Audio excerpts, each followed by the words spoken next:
Professor Zixtal, I must object to this field study.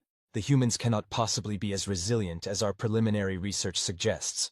The data must be flawed. Senior researcher Krilax's translucent appendages quivered with indignation as she addressed the wizened xenobiologist. The professor's compound eyes shifted through various shades of amusement as he regarded his most promising, albeit sometimes overly cautious, student. My dear Krilax, that is precisely why we're conducting this study. The Galactic Science Academy has demanded verification of our findings, and what better way than direct observation? But Professor, they routinely survive forces that would reduce our species to constituent molecules. It defies every known biological principle. Science advances by challenging our preconceptions, not by clinging to them. Professor Zixtal's outer membrane rippled with anticipation. Now, shall we proceed with today's observation? The human recreational facility, they call it a gym, awaits. The small group of alien researchers, carefully disguised as human gym-goers through advanced holographic technology, made their way into the bustling facility. Their environmental suits, concealed beneath the illusion, protected them from what they considered the harsh terrestrial atmosphere. The cacophony of clanking weights, whirring machines, and grunting humans assaulted their sensitive auditory organs. Krilax watched in horror as a human female repeatedly lifted a metal bar loaded with weights that, by her calculations, exceeded the crushing force needed to completely flatten a Centaurian battle tank. Professor, she whispered through their secure communication channel. According to my readings, that human is experiencing micro-tears in her muscle fibers. She's literally damaging herself, and smiling about it. Fascinating, isn't it? Professor Zixtal's voice carried the enthusiasm of a scientist observing a particularly interesting phenomenon. They voluntarily subject themselves to controlled damage to initiate adaptive responses. It's quite brilliant, really. A thunderous crash drew their attention. A massive human male had dropped his weights, creating an impact that sent vibrations through the floor. Instead of fleeing in terror, nearby humans merely glanced over briefly before returning to their own exercises. Some even nodded appreciatively. "Normal day at the Iron Temple, bro," someone called out, followed by several knowing chuckles. Krilax's datapad was working overtime trying to process the readings. Professor, I'm detecting elevated levels of various stress hormones, inflammatory markers, and endorphins. They're experiencing pain and pleasure simultaneously. Indeed, the human capacity for voluntary suffering in pursuit of self-improvement is quite remarkable. But this is just the beginning. Wait until you see their combat training facilities. The research team moved to another section of the gym where humans were engaged in what they called sparring. Two humans were repeatedly striking each other with considerable force, their protective gear doing little to actually reduce the impact. "They're damaging each other now." Krilax's voice had risen an octave. "And there are others waiting their turn. Professor, this is madness." A young human nearby was wrapping his hands in protective bandages, preparing for his turn. He noticed Krilax's apparent distress, though he saw only her holographic human disguise, and offered a friendly smile. "First time watching MMA training? Don't worry, we know how to take a hit. It's all part of getting better." Professor Zixtal seized the opportunity for direct interaction. "You deliberately practice receiving physical trauma?" The human laughed. "Well, when you put it that way, it sounds kind of crazy. But yeah, that's basically it. Can't learn to fight if you're afraid of getting hit, right? Plus, nothing builds character like pushing through the pain." Krilax made a mental note. Humans view voluntary exposure to pain as character development. She was beginning to feel light. The professor's excitement was palpable. "And how long have you been engaging in this activity?" "Oh, about 5 years now. Started in college, broke my nose twice, dislocated my shoulder once, and got my bell rung more times than I can count. But hey, you should have seen the other guys." He grinned proudly, displaying a slightly crooked front tooth, presumably from one of these encounters. Krilax's environmental suit automatically adjusted its atmosphere mixture as her stress levels spiked. "Professor, please tell me we're not going to observe their professional combat sports. Actually, we have tickets to something called UFC next week. I hear it's quite enlightening." The young human's eyes lit up. "Oh man, you're in for a treat. Which fight are you going to?" "The one featuring someone called the Bone Crusher versus the Mountain of Pain," Professor Zixtal replied, consulting his notes. "Classic matchup. The Bone Crusher's leg kicks are brutal. Last guy he fought couldn't walk for a month. But the Mountain Man, that guy's got a chin made of steel. Never been knocked out. Just keeps coming forward like a Terminator, no matter how much damage he takes. It's gonna be epic. Krelax discreetly adjusted her suit's stabilizers as her third heart threatened to stop. The human's enthusiastic description of deliberate limb damage and neural trauma was almost too much to process. The professor, however, was practically glowing with scientific excitement. Fascinating. And these individuals willingly engage in such activities for entertainment? Well, yeah, plus glory, money, and the challenge of it all. Nothing quite like testing yourself against another trained fighter. Really lets you know what you're made of, you know? What you're made of appears to be an extraordinarily resilient collection of tissues, and an apparently non-functional self-preservation instinct, Krelax muttered under her breath. The human continued, oblivious to her comment. Hey, if you're interested in this stuff, you should check out the strongman competition next month. Now that's some crazy stuff. Guys pulling trucks with their teeth, lifting atlas stones that weigh more than a small car, carrying logs overhead. Pulling vehicles with their dental structures? Krelax interrupted, her scientific curiosity momentarily overriding her horror. Surely you're employing hyperbole. The human pulled out his phone and quickly pulled up a video. Nah, look, this guy set the world record last year. Pretty wild, right? The research team huddled around the small screen, watching in stunned silence as a human male attached a harness to his head and proceeded to pull a transport vehicle using nothing but his neck muscles and teeth. Professor, Krelax said weakly, I believe I need to sit down. Oh, you okay? The helpful human asked. Here, have some pre-workout. Always helps me when I'm feeling a bit weak. He offered a container filled with a neon-colored powder. Professor Zixtel scanned the contents with a discrete device. Fascinating. It appears to be a mixture of stimulants, vasodilators, and various synthetic compounds designed to enhance physical performance by pushing the body beyond its normal limitations. Yeah, it's pretty good stuff. Gets you amped up, ready to crush some weights. The tingling means it's working. The human grinned, mixing a scoop of the bright powder with water and downing it in one gulp. They willingly consume substances that cause physical discomfort as preparation for voluntary trauma. Krelax noted in her research log, her appendages trembling slightly. The human capacity for self-inflicted suffering appears to have no discernible limits. Just then, a thunderous roar echoed through the gym. Another human had apparently achieved a new personal record in something called a deadlift. The successful lift was followed by the lifter collapsed on the ground, breathing heavily, while others gathered around to congratulate him. Is he dying? Krelax asked, her sensor readings showing alarming vital signs from the prone human. The helpful human laughed. Nah, he's just gassed. That's how you know it was a good lift. If you can still walk afterward, you probably had more in the tank. Professor Zixtal's outer membrane rippled with excitement. Remarkable! They use physical incapacitation as a metric for success. Their attention was drawn to another part of the gym where someone was preparing for something called a PR attempt on a squat. The human loaded an absolutely ludicrous amount of weight onto a bar and positioned it across their shoulders. Professor, Krelax whispered urgently, my calculations indicate that load would compress our species' support structures into quantum foam. Remember, different evolutionary pressures, my dear researcher. Though I must admit, the human skeletal system's load-bearing capacity is quite extraordinary. The human began to descend into a squat, the massive weight forcing their movement to be painfully slow. Their face turned an alarming shade of red, veins bulging prominently. Professor, their cranial blood pressure is reaching critical levels. Surely they must... A primal scream cut through the air as the human fought against gravity, slowly rising back to a standing position. The gym erupted in cheers and congratulatory shouts. Yeah, buddy, that's how you grind through it. Lightweight, baby. Nothing but a peanut. Krelax frantically consulted her datapad.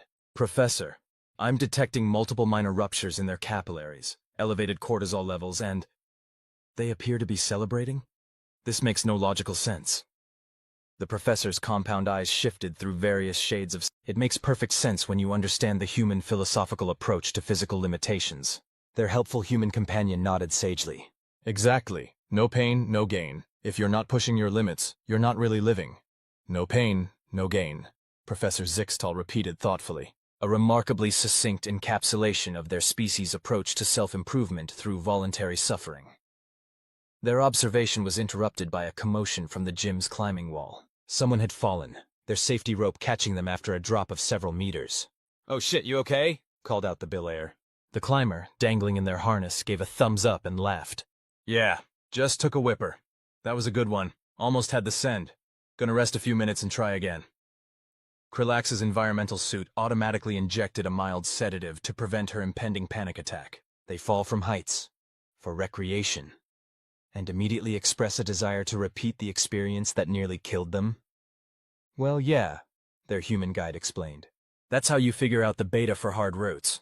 Sometimes you gotta take the fall to learn the wall. Plus, whippers are kind of fun once you get used to them. Professor, Krilax said with an air of resignation, I believe we need to completely revise our understanding of human psychological responses to physical trauma. Indeed, this is groundbreaking research. The Galactic Science Academy will never believe. The professor's excited commentary was cut short by a new disturbance. A human had apparently dropped a heavy weight on their foot. Instead of seeking immediate medical attention, they were hopping around, expressing their pain through what appeared to be ritualistic profanity. Fuck, motherfucker, son of a bitch! You good, bro? Someone called out. Yeah, just dropped a plate on my toe. Gonna walk it off. Probably just bruised. Krilax's scientific composure finally cracked. Walk it off? Walk it off? Professor, their appendage just experienced severe trauma. They require immediate medical intervention. The professor's outer membrane rippled with what might have been amusement. But you're forgetting about their remarkable healing factor. What would be a serious injury for most species is merely a temporary inconvenience for humans. Their helpful human companion nodded. Human. Yeah, it's not that bad. You should have seen when I dropped a 45-pound plate on my foot last year. Broke 2 toes, but I finished my workout before going to the doctor. PR attempts wait for no man. He laughed at what was apparently a fond memory. Krilax made another note. Humans appear to view potentially debilitating injuries as amusing anecdotes for future social interactions. The professor's excitement was reaching dangerous levels. This is extraordinary. Their ability to normalize and even find humor in physical trauma is unprecedented in any known species. Their attention was drawn to a new arrival at the gym, a human wearing what appeared to be weighted clothing. Is that additional mass they're deliberately carrying? Krilax asked, her scientific curiosity momentarily overcoming her horror. Oh yeah, that's Jake. He's training for a ruck march competition. Dude regularly carries a 100-pound pack for miles. Says it helps him prepare for something called Goruk events, where they basically get tortured for fun all weekend. Tortured for fun?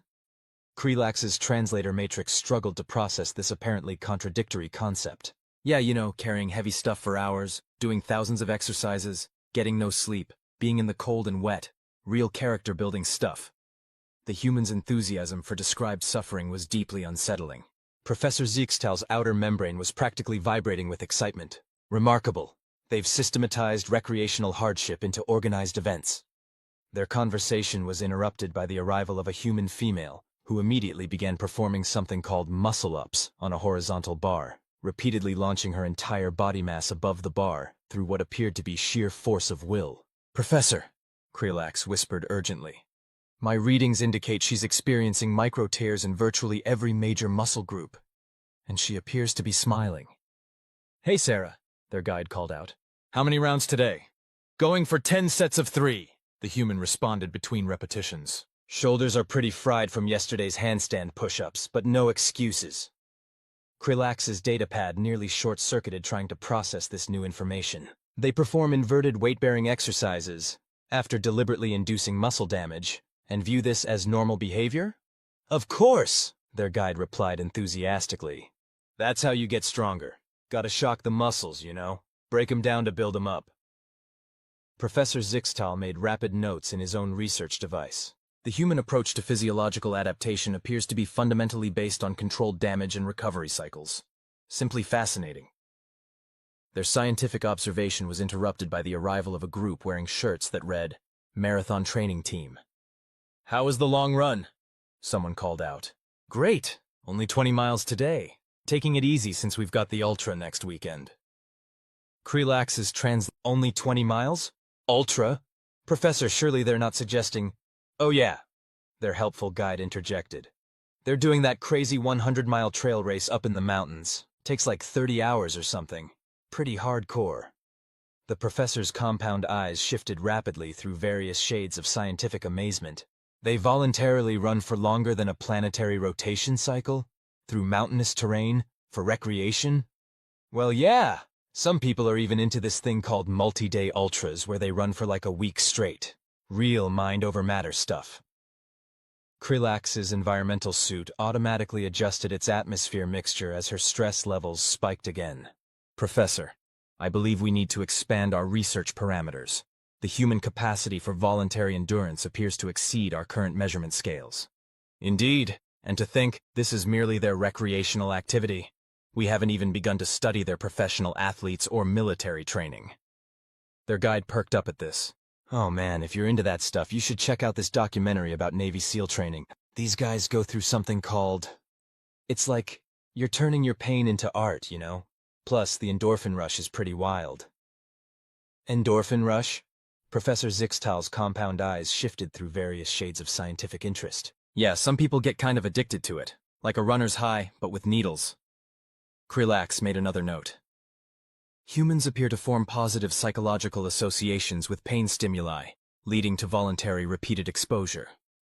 Their research was interrupted by the sound of someone preparing for a new activity, something involving a foam roller, and what appeared to be deliberate self-inflicted muscle torture.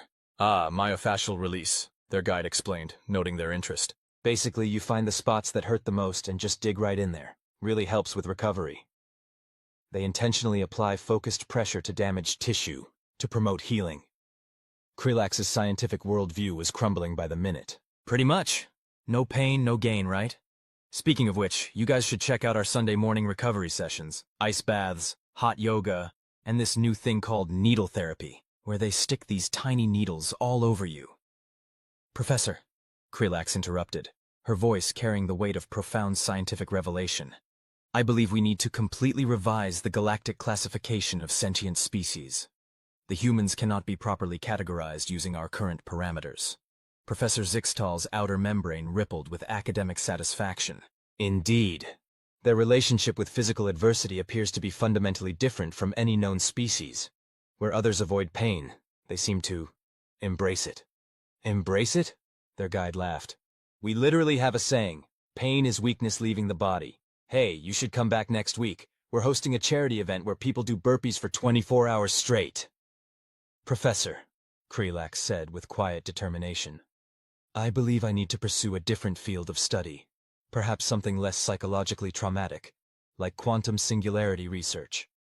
Professor Zixtal's compound eyes shifted through various shades of amusement. Now, my dear researcher. Think of the academic possibilities. We've barely begun to explore their recreational activities. We haven't even touched on their extreme sports yet. Extreme sports? Krilax asked, immediately regretting her question. Oh man, you've got to check out base jumping, their guide enthused. People basically jump off buildings, cliffs, or bridges with just a parachute. Sometimes they wear these wingsuits and fly through tiny gaps in rocks at like 120 miles per hour. It's insane. Krilax's environmental suit automatically administered another mild sedative. They deliberately leap from fatal heights, while attempting to navigate through geological formations at velocities that exceed most atmospheric entry protocols. Yeah, it's pretty wild. There's also free solo climbing. That's when people climb massive cliff faces without any ropes or safety gear. One slip and, well, you know, really test your mental game.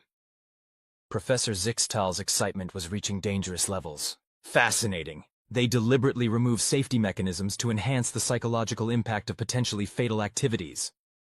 Exactly, their guide beamed. It's all about pushing your limits, facing your fears. You know? Oh, and speaking of fears, have you guys heard about this thing called spirit cooking? It's this crazy hot sauce that's like 9 million Scoville units. Professor, Krilax interrupted firmly, I believe we have sufficient data for our initial report. Any further exposure may require extensive psychological recalibration. Professor Zixtal's outer membrane rippled with reluctant agreement. Perhaps you're right, though I must say, their approach to physical limitations is quite inspiring in a terrifying sort of way. As they prepared to leave the gym, their guide called out, Hey, if you're interested in this stuff, you should check out this documentary about this guy who climbed Everest in shorts. No oxygen, no proper gear, just mind over matter. Back in their research vessel, safely in orbit around Earth, Krilax began composing her report. Preliminary findings suggest that human pain tolerance cannot be adequately measured using standard galactic metrics. Their voluntary exposure to physical adversity appears to be not merely a test of endurance, but a fundamental aspect of their species' psychological and social development. They have systematized recreational suffering into organized events, celebrate the voluntary experience of pain, and appear to view physical limitations as temporary inconveniences to be overcome through sheer force of will. Recommendation: classify humans as extremis resiliens and approach with appropriate caution. Any species that views electrical shocks as a recreational activity clearly operates on a different paradigm of existence. Personal addendum. Request transfer to deep space research. The quantum void seems less terrifying than human hobby preferences. Professor Zixtal added his own notes. Remarkable species. Their capacity for voluntary hardship suggests unprecedented potential for adaptation and growth. Further study highly recommended, though perhaps with more psychologically resilient researchers. Note to self. Investigate human recreational activity known as polar plunge. The concept of deliberately immersing oneself in freezing water while calling it refreshing warrants further scientific inquiry. As their ship broke orbit, Krelax made one final entry in her personal log. The humans have a saying, "What doesn't kill you makes you stronger." Based on our observations, they seem determined to test this hypothesis to its absolute limits. May the cosmic forces have mercy on any species that mistakes their psychological relationship with pain for weakness. These beings don't just survive adversity. They actively seek it out, then post about it on something called Instagram. End report. Beginning self-prescribed therapeutic meditation sequence. 1 week later. "You can't be serious, Professor," Krelax said, her environmental suit struggling to regulate her vital signs. "We successfully submitted our preliminary report. Surely we don't need to—" "Science demands thoroughness, my dear researcher." Professor Zixtal's compound eyes gleamed with unbridled enthusiasm. "Besides, we already have the tickets to this UFC event. Think of it as a final field observation." They sat in their holographically disguised forms among thousands of cheering humans in what appeared to be some sort of modern coliseum. The energy in the arena was palpable, even through their protective suits. "Ladies and gentlemen," a voice boomed through the sound system, "it's time for our main event." "Professor," Krelax whispered urgently, "my sensors are detecting elevated aggression hormones from every human in the facility. Perhaps we should—" Her concerns were drowned out by the roar of the crowd as 2 humans entered the arena. Their physical proportions seemed to defy biological constraints. "In the red corner," the announcer continued, "with a record of 28 wins, 0 losses, 26 by knockout, the Bone Crusher Smith." The crowd erupted as one of the combatants raised his fists. Krelax's sensors immediately began cataloging the numerous old injuries evident in his biological readings. And in the blue corner, standing 6 feet 8 inches tall, weighing in at 265 pounds, the Mountain of Pain Johnson. "Professor," Krelax said faintly, "my readings indicate both these humans have previously sustained injuries that would have resulted in the permanent retirement of any rational being. Precisely why this is such a valuable research opportunity." Professor Zixtal could barely contain his excitement. "Ah, it appears they're beginning." The 2 humans approached each other with practiced caution. Suddenly, the Bone Crusher launched a kick that connected with his opponent's leg, with a sound that made Krelax's entire cellular structure cringe. "Oh, beautiful calf kick," someone nearby shouted. "He's gonna chop that tree down." "Professor, the impact force from that strike would have shattered our load-bearing appendages." "Indeed. Yet observe, the recipient appears to be smiling?" The Mountain of Pain was, indeed, grinning as he absorbed another devastating kick. He responded with a combination of strikes that seemed to defy the normal limits of biomechanical speed. "Their nervous systems must be operating at unprecedented levels," Professor Zixtal noted, his outer membrane rippling with scientific excitement. "The reaction times alone—" He was interrupted by a collective gasp from the crowd. The Bone Crusher had somehow lifted his much larger opponent and slammed him into the ground with enough force to shake the entire structure. "Professor," Krelax's voice had risen to a pitch that threatened to break her translator, "that impact force exceeded the structural tolerance of most spacecraft hulls." Yet the Mountain of Pain simply rolled and regained his feet, appearing more annoyed than damaged. The crowd roared its approval. "Just getting warmed up," someone shouted. "War of attrition, baby." "Attrition?" Krelax consulted her datapad frantically. "Professor, they're deliberately engaging in a prolonged exchange of potentially lethal strikes. As a tactical choice?" "Fascinating, isn't it?" Their capacity to not only endure but strategically employ sustained damage is quite remarkable. The fight continued, each exchange more devastating than the last. Krylak's environmental suit was working overtime to prevent her from going into shock, as she recorded the escalating levels of trauma being both inflicted and absorbed by the combatants. Professor, my readings indicate that both humans have already sustained damage that would qualify as serious medical emergencies by galactic standards. Yet they appear to be increasing their output? Indeed, both fighters seem to be growing more aggressive as the battle wore on, despite their accumulated injuries. The crowd's enthusiasm grew with each brutal exchange. "Oh! He ate that shot like breakfast!" someone shouted, as the mountain of pain absorbed a punch that Krylak's instruments suggested could have dented reinforced steel. The human ability to process pain appears to have some sort of psychological override mechanism, Professor Zixtal noted with academic interest. Rather than inhibiting performance, damage seems to trigger some form of enhanced state. As if to prove his point, the Bone Crusher, despite sporting several visible injuries, launched into a series of strikes that seemed to defy both physics and common sense. The mountain of pain responded in kind, and the arena erupted in chaos. "Now this is a fight! They're just standing and banging.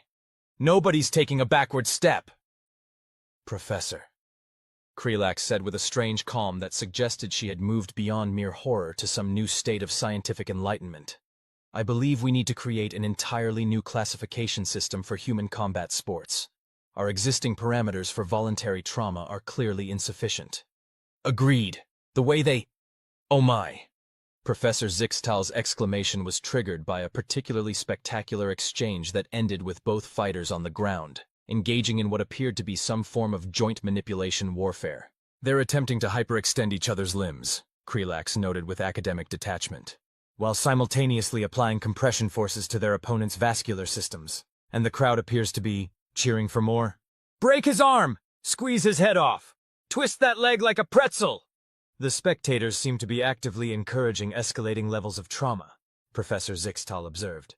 Yet I detect no genuine malice in their emotional signatures. This appears to be entertainment?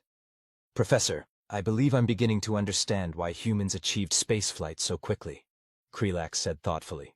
"Any species that views this level of voluntary combat as recreational activity must have a rather unique approach to challenging tasks."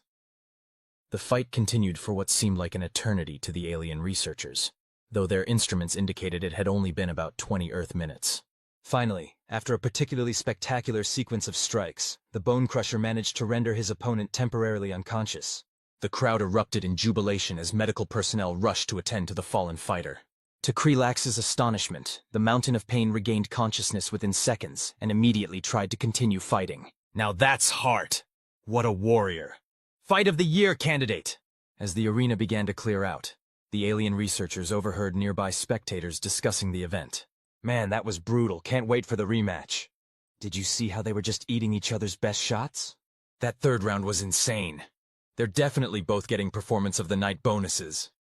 "Professor," Krylak said as they made their way back to their research vessel, "I believe we need to append our previous report with a critical observation. The humans don't just endure pain. They have somehow transformed it into a form of cultural entertainment and professional achievement." "Indeed! And to think, this was just one example of their combat sports. We haven't even investigated something called rugby yet." "Professor, please. I believe my research capacity for human pain tolerance has reached its limit. Perhaps we could focus on something less traumatic, like their extreme weather survival activities." "Ah, excellent suggestion. I've been reading about something called storm chasers, who deliberately pursue atmospheric disturbances capable of lifting buildings." "End report," Krylak said firmly, initiating immediate return to Galactic Science Academy. "And Professor, I believe I'll be requesting a transfer to the Department of Theoretical Mathematics. Abstract number concepts seem far less terrifying than human recreational preferences." As their ship broke orbit, Professor Zixtal made one final entry in the research log. Addendum to Human Pain Tolerance Study. Previous assumptions about species-wide resistance to physical trauma require complete revision. Evidence suggests humans have not only adapted to manage pain, but have developed entire cultural frameworks around its voluntary experience. Most concerning observation: they appear to be actively seeking new ways to challenge their physical limitations, with no clear upper boundary to their tolerance levels. Personal note: request funding for extended study of human athletic competitions. Particular interest in activity known as CrossFit, which appears to combine multiple forms of voluntary suffering into single, timed events. Secondary note: recommend immediate revision of galactic defense protocols regarding human worlds. Any species that celebrates the ability to continue fighting after sustaining massive trauma should be approached with extreme diplomatic courtesy. Final note: perhaps we should reconsider our definition of entertainment. The end.